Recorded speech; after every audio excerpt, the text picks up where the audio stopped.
నేను అప్పటి నుంచి ఫోన్ ఎప్పుడు వచ్చా నేను వేస్తున్నా పంపిస్తున్నా నెట్ వస్తలేదు.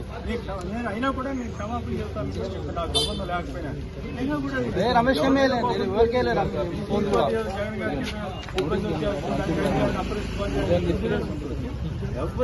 ఎక్కడ కూడా వారంటీ ఏం లేదు.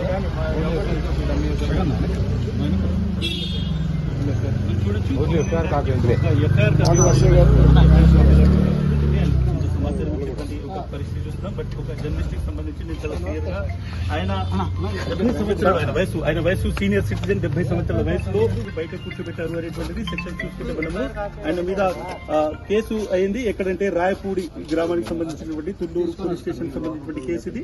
ఈ కేసులో మనం చూసుకుంటే ఆయనకు సంబంధించి అటు సెక్షన్ 79, 196 సబ్సెక్షన్ 1, తర్వాత 353 ఉంది సబ్సెక్షన్ 2, తర్వాత 299 61 subsection 1, DNS 67, ITA 3 subsection 1, subsection 4, తర్వాత SC ST PC యాక్ట్ ఈ PCA అనేటువంటి ఇవన్నీ సెక్షన్స్ లో పెట్టడం జరిగింది.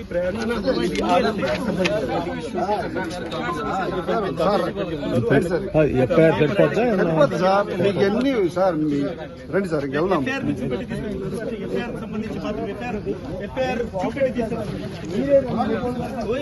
ఎఫ్ఐఆర్ మాత్రం చెప్పండి, నోటీస్ లేదు ఏది లేదు. సార్ ఒక ఎఫ్ఐఆర్ చూపెట్టి మిమ్మల్ని తీసుకెళ్తున్నారు, ఏం చెప్తారు సార్?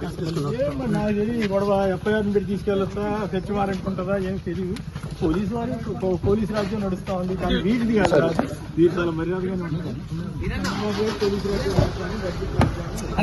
50 సంవత్సరాల జర్నలిస్ట్ ఇంత అన్యాయం ఊహించాలి. ఈ పరిణామం ఊహించలేదు. జరుగుతున్నటువంటి దారుణమైనటువంటి సంఘటన ఎక్కడ సాక్షికి సంబంధం